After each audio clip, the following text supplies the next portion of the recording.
Hoy en Conciencia hablaremos de Costa Rica al son de una trompeta.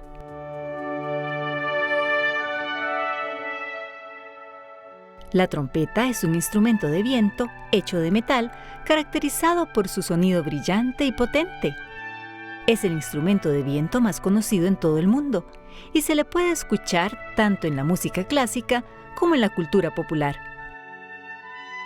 Se trata de un instrumento versátil que puede ser tocado por un solista o formar parte de un grupo, ya sea en una orquesta, en jazz o en una banda.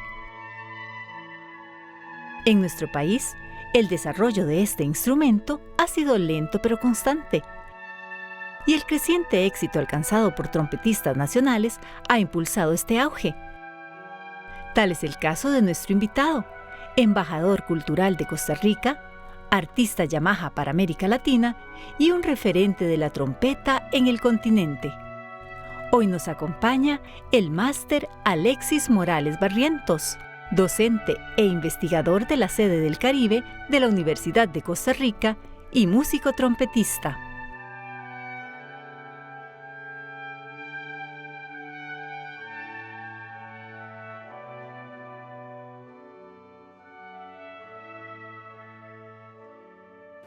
Alexis, bienvenido a Conciencia. Un honor tenerlo el día de hoy con nosotros y que usted pueda compartir ese conocimiento de la trompeta con el pueblo de Costa Rica. Muchísimas gracias, Alexis. Gustavo, qué privilegio compartir este espacio con vos. Gracias por la invitación y esperamos de que sea un programa que se disfrute muchísimo. Así será, sin lugar a dudas, a como disfrutamos nosotros tu trompeta. Muchas gracias. Usted obtiene el título de licenciatura en la Universidad de Costa Rica y en el 2020 hace una maestría en trompeta, desde luego, en la Escuela Superior de Música Reina Sofía en Madrid. No cualquiera hace una maestría en esta escuela. Coméntenos de esa experiencia, Alexis, por favor. Gustavo, fue un sueño cumplido. Un sueño que anhelé por demasiados años a lo largo de mi formación. Yo creo que todo músico clásico, una de sus grandes metas es hacer estudios en Europa, que es como la meca de la música clásica que recibimos esa formación. Y el Reina Sofía es una de las escuelas referentes a nivel mundial en calidad, en excelencia. Solo que tenía un problema, no tenía cátedra de trompeta. Entonces, ¿usted llegó a hacerla entonces? yo tuve la dicha de ser de la parte de la primera generación de la cátedra de trompeta de la Escuela Reina Sofía. Ellos abren esa cátedra con el maestro Reinhold Friedrich, alemán.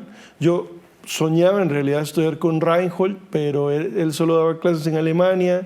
El alemán no es de mis fortalezas, sin duda alguna, y en eso recibimos la noticia de que se abre este cupo allí.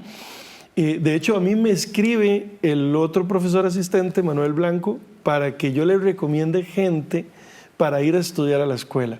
Gente de Latinoamérica, porque él sabía que yo estaba muy cercano a toda la comunidad latinoamericana, y resultó que los estudiantes que audicionaron al final no cumplieron con las expectativas, y yo quise jugarme el chance y les pregunté, y no cabe la posibilidad de que yo pueda ir a estudiar, porque la escuela tiene uno de los requisitos que él tiene un tope, el límite de edad para ingresar a maestría es de 25 años, y yo en ese momento ya tenía 29.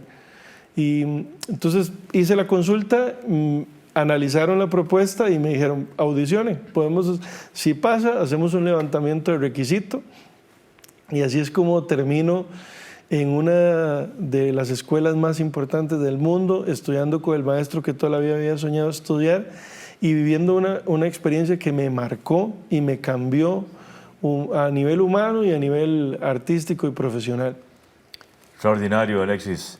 En ese mismo contexto, usted ha participado en diferentes festivales internacionales, evidentemente nacionales también, tanto como solista o interpretando con orquestas. ¿Cuál en particular ha sido uno que usted quiera comentar con nosotros el día de hoy? Pues Sí, efectivamente han sido muchísimos, pero hay uno que me marcó en dos aspectos. Primero, como estudiante y después como profesional. En España, también en Islas Canarias, se realiza uno de los festivales de trompeta más importantes del mundo. En ese momento no era tan grande como lo es ahora, era un festival emergente, pero yo en medio de mi búsqueda de conocimiento y de fortalecer mi formación, empiezo cuando era estudiante aquí en la UCR a buscar festivales de trompeta. Y en eso me encuentro uno, Islas Canarias. Yo ni siquiera sabía dónde estaban las Islas Canarias, para serte muy honesto. Y escribí el festival, me aceptaron como alumno. Fue una cachetada de realidad, porque llego por primera vez a Europa, en un festival que reunía a dos pedagogos impresionantes, John Miller del Royal College de Manchester y Pierre Dutot, profesor del Conservatorio Superior de Lyon en Francia, que eran como dos grandes mecas de la formación trompetística mundial. Me doy cuenta que estoy perdidísimo a nivel técnico, a nivel musical y a nivel de metas. Entonces ese festival me hizo replantear la vida entera y luego, bueno, fui 3 años seguidos como estudiante al festival. El tercer año gano el concurso de solistas del festival y me dan una beca para hacer estudios en Italia, en Módena, en el Conservatorio Becchi Tonelli. Y luego regreso años después al festival, pero ya invitado como profesor. Y recuerdo que me marcó muchísimo estar allí dando clases, porque me recordó a esa primera vez que fui y que me sentí perdido absolutamente, y ya luego regresar como profesor fue una confirmación de que había encontrado el camino que quería y que sin ese festival jamás hubieran pasado todo el resto de cosas en la vida. Qué maravilla. Además de impartir lecciones en la Universidad de Costa Rica, usted ha impartido en otras partes del mundo. Coméntenos esa experiencia internacional como académico. Pues la comunidad musical, artística es muy activa en cuanto a espacios formativos. He tenido la posibilidad de dar clases en Tailandia, Turquía, muchas ciudades de Estados Unidos, prácticamente todos los países de Latinoamérica. Este año tengo una gira importante por 8 países de Sudamérica. Hago toda Centroamérica y creo que tengo una pequeña gira en Asia. Entonces, el compartir con tantos jóvenes de diferentes partes del mundo que comparten un mismo sueño y que comparten un mismo objetivo, le da a uno una claridad primero de cómo ayudar a la gente para conseguir ese objetivo, y segundo, de que no importa en qué parte del mundo estemos, la humanidad siempre está por encima de todo. Lindo mensaje, Alexis. Permítame hacer una primera pausa. Estamos conversando con el maestro Alexis Morales Barrientos, quien es docente, investigador de la Universidad de Costa Rica, trompetista de fama internacional. Ya regresamos con todas y todos ustedes.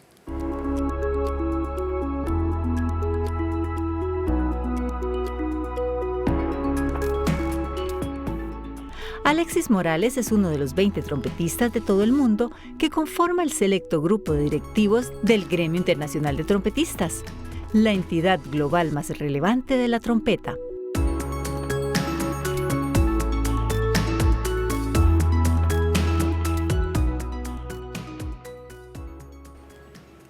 Alexis, además de todo lo que hemos mencionado, usted fue el director artístico del Festival Internacional de Trompeta de Costa Rica, del Festival Internacional de Bronce en Metalurgia y del Campamento Nacional de Trompeta.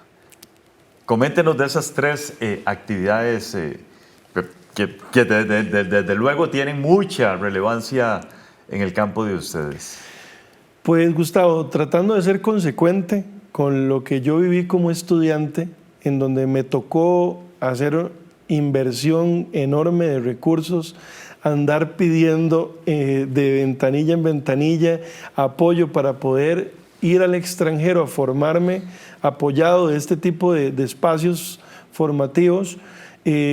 Yo sentí la necesidad y sobre todo la responsabilidad de generar esos espacios en Costa Rica para que las nuevas generaciones no tuvieran tantos obstáculos para tener acceso a formación artística del más alto nivel, de primer mundo. Entonces empiezo desde hace 10 años con el Festival Internacional de Trompeta, trayendo a muchos de los mejores exponentes del instrumento del mundo acá al país. Entonces se convirtió en una referencia no solo para el país, sino para toda la región. Recibimos estudiantes de toda Latinoamérica y se ha convertido en una gran familia que año con año se ha ido multiplicando, al igual que el Festival Metalurgia. Este era ya no solo de trompeta, sino de toda la familia de metales. Y el Campamento Nacional de Trompeta era un evento ya no pensado como de corte internacional, sino de corte nacional, de la mano con la Universidad de Costa Rica, sede del Caribe, y el Preuniversitario de Música, que lo tenemos allá, y en Limón, convertíamos a Limón en la Casa de la Trompeta. De hecho, el campamento se llamaba así, Limón, Casa de la Trompeta Costarricense. Qué lindo, qué lindo. ¿Cuándo se desarrolla esta actividad en Limón? Siempre lo desarrollamos a inicios de año, como parte del bloque de verano. Desarrollamos el campamento allá y ha sido un éxito enorme. Tanto la provincia lo ha recibido con las manos abiertas y la comunidad trompetística nacional siempre ha respondido y ha hecho de esa semana allá en Limón un espacio de compartir y de formación. No todo es trompeta en la vida de Alexis. Usted también fue o es el director de las bandas de Costa Rica. Ha sido el director general de las bandas de Costa Rica. ¿Qué hace un trompetista como director general de bandas de Costa Rica? Pues fue una de las experiencias más enriquecedoras que he tenido a nivel humano y profesional, porque yo primero fui músico de la Dirección General de Bandas. La Dirección General de Bandas es una de las pocas, o me atrevería a decir que la única institución que sobrevive al Ejército de Costa Rica, porque eran las 7 bandas nacionales, eran militares, parte del Ejército. Con la abolición del Ejército pasan a ser del Ministerio de Seguridad Pública, y en 1971, con la creación del Ministerio de Cultura, pasan a ser parte del Ministerio de Cultura. Han ido rotando, pero sobrevivieron al tiempo. De hecho, el año pasado nos tocó hacer el 180 aniversario de la dirección como tal, pero hay bandas que son aún más antiguas que la propia dirección. El cargo con una responsabilidad gigantesca porque, por ejemplo, el primer director general de bandas fue Manuel María Gutiérrez. Y una institución cargada de historia, cargada de orgullo, cargada de música, de tradición y muy apegada a la sociedad costarricense a nivel histórico.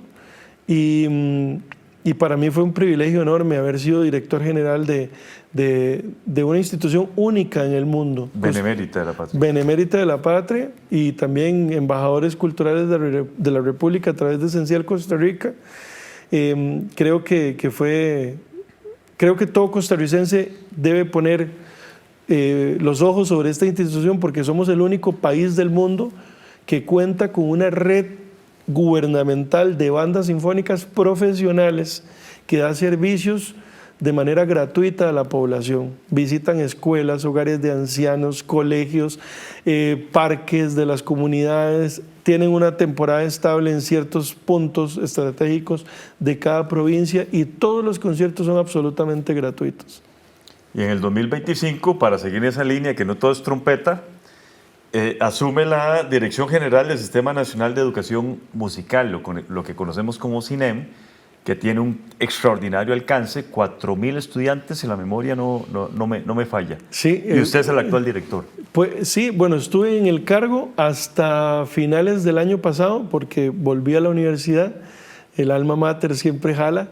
El CINEM está inspirado en el Sistema de Orquestas de Venezuela, un proyecto de carácter social artístico que ha impactado el planeta por completo y que hoy convierte a Venezuela en una de las potencias más grandes del mundo en la generación de artistas, músicos y de transformación social a través de la música. Entonces un montón de países empiezan a copiar ese modelo, nace el CINEM. Hoy en día ya la población llega a casi los 4.500 estudiantes con 23 sedes en todo el país. A mí me tocó inaugurar la número 23 en Puerto Jiménez, allá en el sur del país. La comunidad se organizó de una manera impresionante, dando todas las condiciones para dar una inauguración de una nueva sede cuando se llevaban años de no inaugurar ninguna sede. Más bien la institución había tenido una tendencia a cerrar y cerrar sedes. Entonces fue también una experiencia muy bonita, compartir con la población estudiantil, los niños, niñas, jóvenes que son parte del CINEM, son el tesoro de esa institución, a como los padres de la familia y las juntas de padres, un verdadero privilegio. Andaba el rumor por ahí de que no había interés del gobierno de seguir apoyando el CINEM. ¿Qué sabemos al respecto, Alexis? Pues por lo menos dentro de mi gestión, yo sí recibí muchísimo apoyo. Como te digo, o sea, de abrir una nueva sede, de conseguir presupuesto para mantener vínculos con programas de carácter internacional como es Ibermúsica, Iberorquestas, que son parte instituciones u organizaciones asociadas a CINEM, para mantener los campamentos. La institución había experimentado también una contracción a nivel de empleo, y también para este año se dieron 10 plazas nuevas de docentes, que también hace no sé cuánto tiempo no se daba una apertura de plazas para la institución. Entonces yo, desde mi experiencia personal en la gestión del CINEM, en la dirección general, sería muy ingrato decirte que no recibí apoyo gubernamental desde el ministro para hacer crecer la institución. Eso me complace. Hacemos una segunda pausa. Estamos hablando con el maestro Alexis Morales Barrientos sobre sus éxitos y quehaceres como trompetista internacional. Ya regresamos.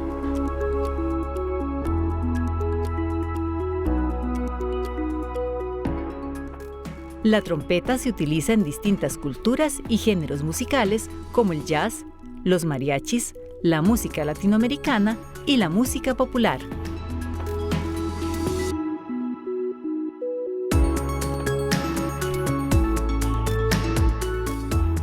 Alexis, para ser un buen trompetista y en general un buen músico, ¿se requieren de condiciones innatas o adquiridas?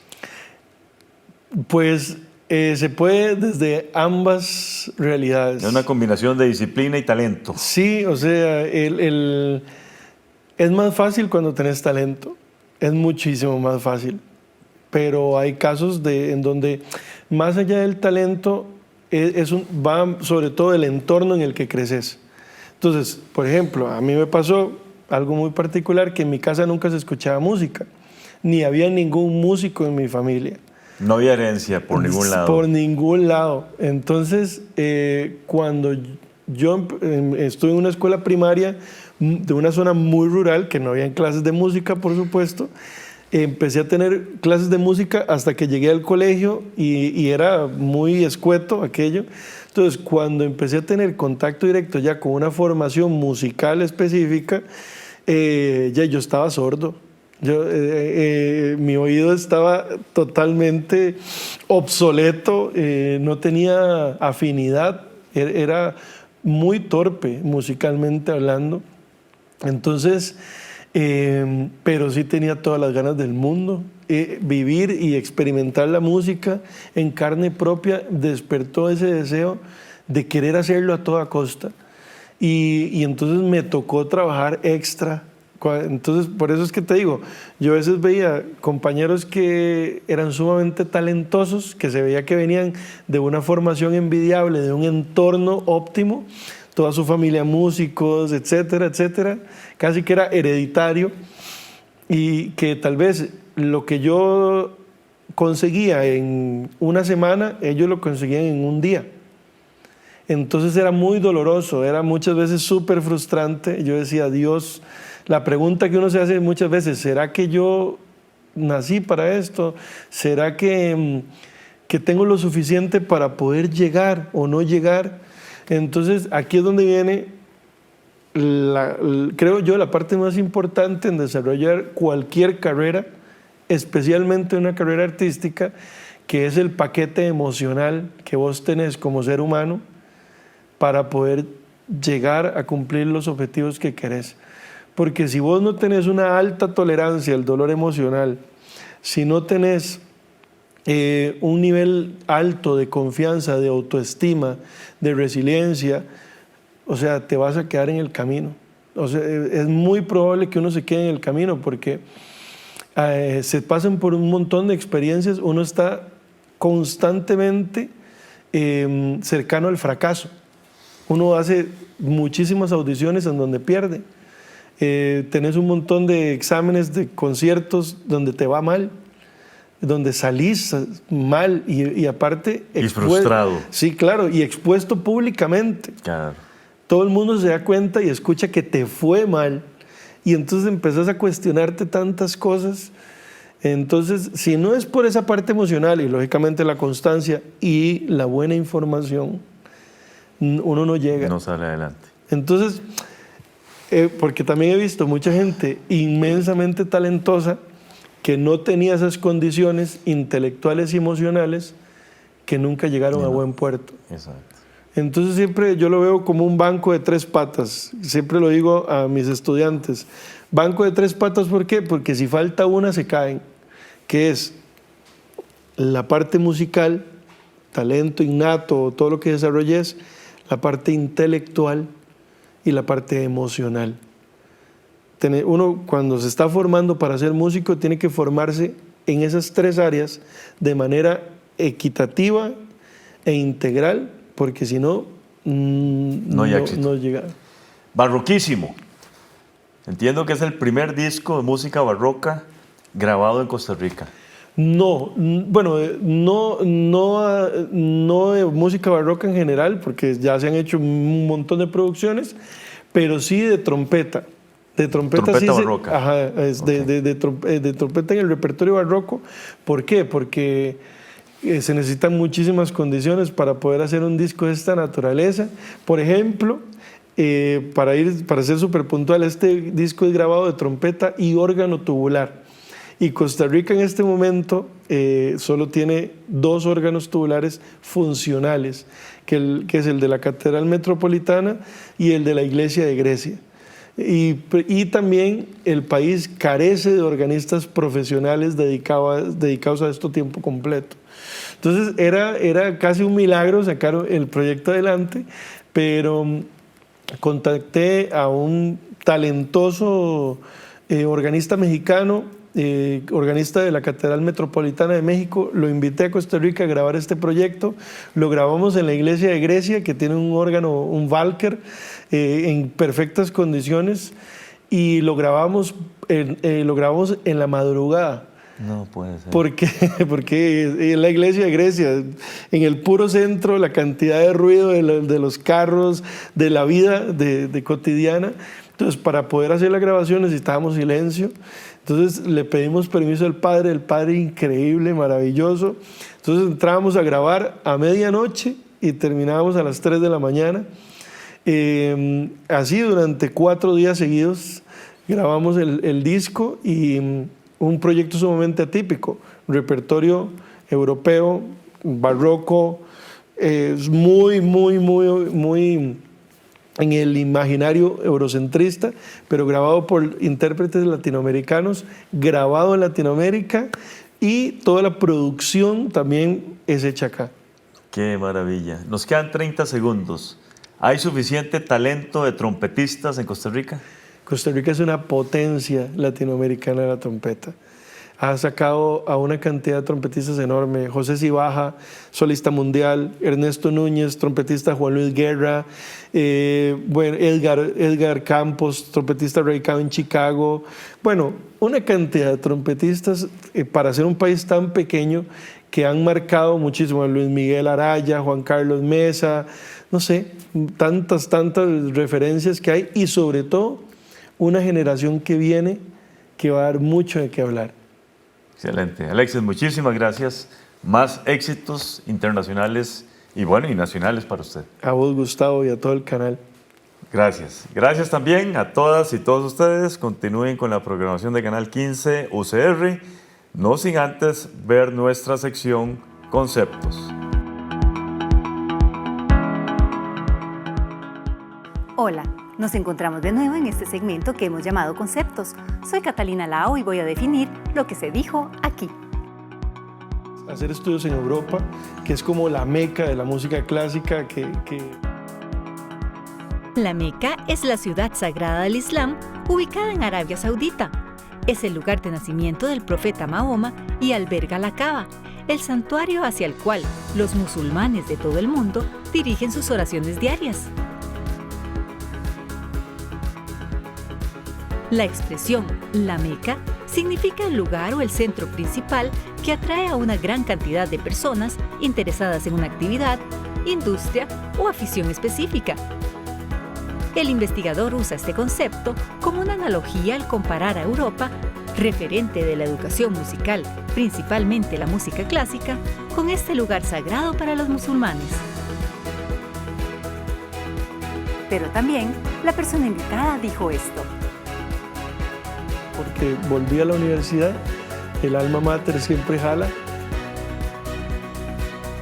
Alma mater es una locución latina alegórica que significa madre que nutre. Personifica la escuela a la que una persona ha asistido o de la que se ha graduado. Esta frase se originó desde los tiempos de la primera universidad, fundada en 1088 en Italia. El investigador usa este concepto cuando nos habla de su regreso a la Universidad de Costa Rica y se refiere a ella como alma mater por ser precisamente su casa de enseñanza. Esto fue Conceptos. Les invito a acompañarnos en otro programa de conciencia y así seguir definiendo más palabras. No olviden visitar nuestras páginas de Facebook y YouTube. Hasta la próxima.